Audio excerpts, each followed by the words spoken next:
having the power, you have to grow though. It comes with time to give you the heart, the courage to release things that are not for you because it hurts. Nobody likes pain. Yeah. But for me, pain is starting to feel good. It's starting to feel good because every time I hurt, I unlock a new level. And I'll be like, You know what? I like dang, that. I like that because it's like it's kind of like the phoenix rising from the ashes, like just all these metaphors, or like I realized like through each transition, it's like, okay, cool, or each dark, each frustration, each thing that I go through and encounter that's, like you said, is uncomfortable or painful or yeah, betrayals, anything. It's like I'm able to kind of like bounce back a little bit better, a little bit harder. I can transform the energy of pain into like, man, this is a part of life. This is gonna make me a better it person. is. Think This is about it. gonna Think make me about it. wiser. Think about it. If I never was betrayed, I wouldn't know you. I wouldn't have been an insurance adjuster. I wouldn't own these houses. You know what I'm saying? Like, Yeah. I wouldn't have a lot of things. So, yeah, it hurt, but ain't nothing more painful than staying somewhere you don't belong. Yes. Hey, listen, I cried in the house. And I Yeah. wasn't crying because I was hurting for sad pain. I was crying because, dang, God, you hurt me, but you lifted me up. Yeah. Like it hurt, but then it was something you put there to soothe that. Like, no, I got you. Mm-hmm. I heard you the first time when you said everything you wanted, and then you wasn't gonna get it if you stayed over here. None of Yep. that was coming to you over here, and Yes. other people block your blessings, especially when they get out here and they tarnish your character. Because I got a lot to give to the world. I'm a firm believer on that. When I meet people, You I do. love people. I love giving to people. So if you out here and you tarnishing my name, you just literally stealing from somebody else Mm-hmm. because they missing the opportunity to really get to know me. But then it's like if you go along with that, you wasn't a part of that assignment for me. So Right. so it's like, yeah, I like at this point I like moving through life going through a little bit of pain because every time I done hurt, he said, Yeah. hold on, my child, I got something for Yeah. you. It's I like you got the become like ministry. fire resistant. You know what I'm saying? Like you Yeah, go through the fire, but you come out and you ain't really touched. You know what I mean? Like it ain't it never. like mm mm. Never. Never. If anything he take you through, he give you the tools to get through it. He chose me. Yeah. I was chosen for that battle. Mm-hmm. I'd rather be the motherfucker living my life with the things I pray for than the motherfucker sitting online taking shots at the people I hurt. Yeah. Because Yeah. I'm You don't really hurt that I hurt these people. And I don't know Yeah. how to say, I'm sorry for what I did to you and I'm wrong. I'd rather be the Yeah. motherfucker enjoying my life than pretending life is grand. Right. Ain't a soul on the internet I need to say my life is grand. Hey, guess what? Sometimes I'm down and sometimes I'm up. Right. Sometimes I pay a bill late. Sometimes I just do. But Yeah. guess what? I ain't finna pretend to you like I'm living life perfect. That ain't even Right. possible. Just know Right. I'm grateful through every stage of life. Mm-hmm. So I agree. I agree. I don't have any regrets. I used to growing none. up, as a young girl, I used to cry a lot and I'd be like, why me? Why me? I didn't understand, but Why not you? I can't think of a last time I done asked why me. Like, Why come on, not God, you? what's up? What we doing? Yeah, yeah, because you That's got a how I gift talk out to him. I'm here. like, what we doing? What you got for me? This is uncomfortable. I talk to him like, hey. The way people meet you and they feel some sense of peace, I felt that, so I know what they feel. But that's a blessing. That's a Yeah. talent to take I in think that's what everybody's stuff. I've asked him for because I've experienced a lot of chaos, different things. But I think as I've gotten older, especially when I moved to Texas, one of the things I asked God for was peace. I was Yeah. like, God, can you give me peace? Like, I don't care. I don't care what I went through. When I first got down there, I think I was working for State Hmm. Farm. It was sometimes you don't know how you finna eat, how your bills finna be paid. But I wasn't like, oh no, I need to go home, or no, like we finna figure Yeah. this out. Yeah. He brought me to Because it. He gonna get and me it's through it. crazy because it's not even a we finna figure it out. It's like he already had everything figured out. Already. He had so much figured out, but I think it's sometimes it's just it's something as simple as your faith. Like it's something bigger than me. You know what I Yes. mean? Like he knows more than I know. So how could he not sustain me if he took me to a place? Yes. You know, so I'm like, nah, like give me your peace. So then right before I came back to Georgia, I was on a Bible study and my pastor was like kind of like prophesying and he gave me peace. I want to say it was like Psalms 85:8 or something like that, but it talked about peace. And I was like, all right, so here I am about to go to another location, not knowing I'm about to go there. But only God knew I was thinking I gotta go. You could feel in your spirit when he preparing you to move. Yes, You you know what I'm saying? can. Whether it's a physical location, mentally, emotionally, he was preparing me. Like, hey, there's a transition about to come forth, right? But even Yeah. in this, I need you to know that my peace will sustain you. Yes. Because any and Yes. every worry you got, like, I got you. I got you. You Yep. good. Follow my instructions. And me and my dad talk about it all the time. Like, be obedient. I think God gonna know we gonna mess up. We gonna sin. We gonna, however you want to, your transgressions, whatever you want to call them. That's between you and God. But I feel like a lot of times he knows. But one thing I can't go against is, and I can't be disobedient.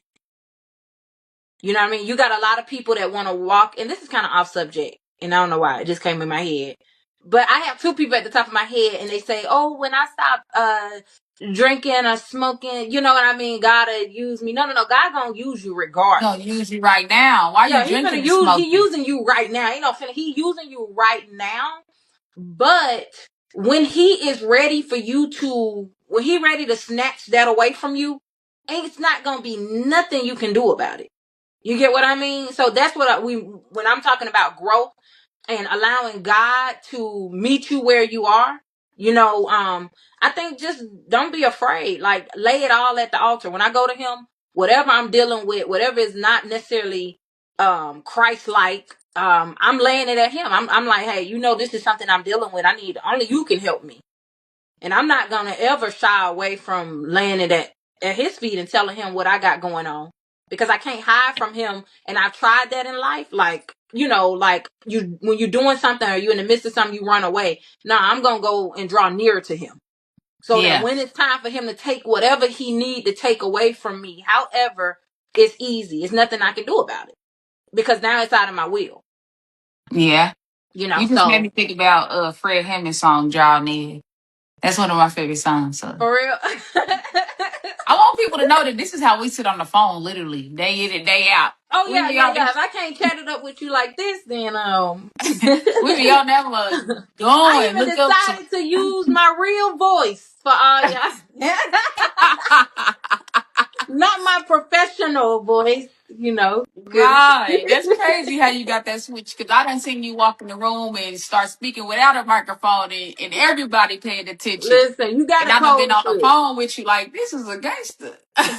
You got a code switch. I am blessed to have older siblings, and my sister definitely taught me being a black woman in this world. This is how you're gonna have to present yourself, Tisa, and I think it's worked in my life.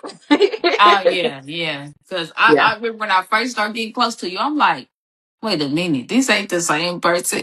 It's the same genuineness, but this ain't the same person. Oh yeah, yeah, yeah. Code switching is real, y'all. Do what you got to do. I don't care. Yeah. Get ahead in However. that life. You better know how to code switch. Yeah, Don't put me in yeah, no job interview. yeah.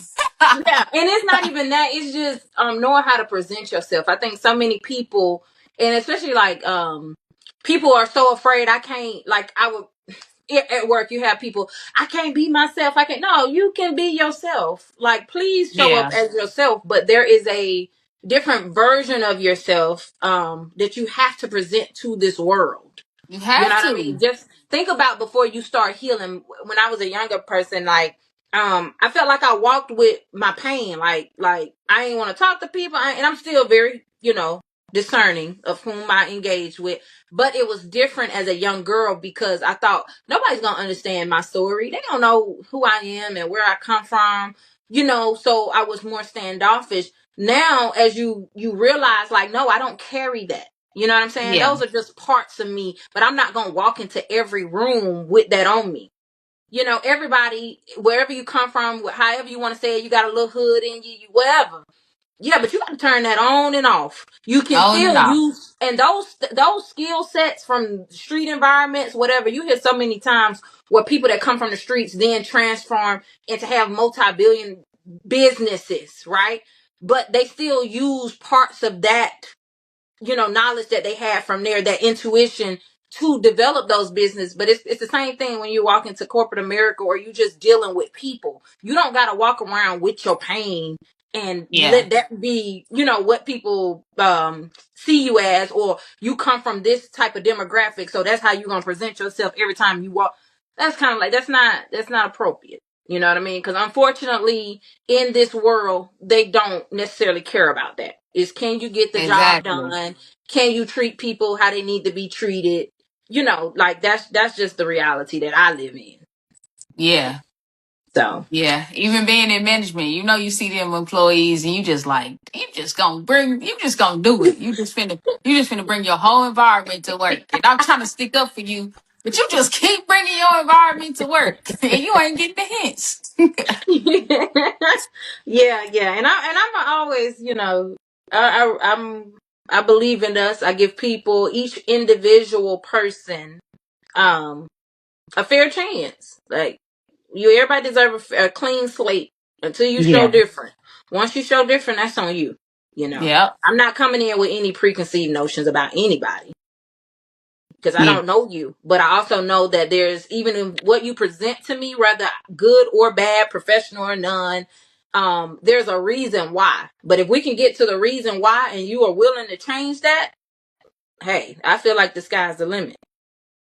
That's Yeah. just because everybody rough around the edges. I know I'm a little rough around the edges. No shame, Triple but OG. I feel like I'm where I know, ain't no feel. I know, you know, that I'm worth it. So let's go. We gonna get it done. Yeah. Yeah. Anything else you want before we close out? We meeting our hour mark. Yeah, I don't have nothing else. I did have something else, but I think we All gonna right, go say ahead. no, because I think it'll open up a whole nother. You know how we doing. We ain't on the phone right now, so you know we can't keep Look, on rolling. We can't keep it rolling just like a opened a Honda. whole nother can of greatness. Ain't worms. But Right. Right. So yeah. So how you want to close it out? okay, I do want to close it out this way then. Okay, y'all, I did bring my Bible. Cause you gonna bring the Bible. Listen, me and my Jesus. Jersey boys. Not my Jesus. I'm gonna bring it. It was the. Let me see. How can I say this? Okay, so my dad is dealing with something. I don't even want to go into detail, right? But he's dealing with something, and one day it was. And I will tell this story later, but it's just how God orchestrates things. I was in the hospital with him, and my daughters were, I think they were with their dad. And I was sitting in the hospital laying. I had spent the night with them, and I had a dream, and in my dream, it was Jeremiah 29:11, and I was telling my daughter to tell her sister. I said, "Hey, tell your sister, um, Jeremiah 29:11," and I'm like, "Dang, Jeremiah!" Like, I'm dreaming this, and then I wake up, and my daughter calls me, and she goes, "Mommy, I broke my glasses," and I was like, she's like, "So you're gonna have to order me some more." And so I was like, "Okay, it's crazy because I was just dreaming about them, right?" So pay attention to however God speaks to you. And so I'm gonna see here. It was Jeremiah 29:11. Hold on one second.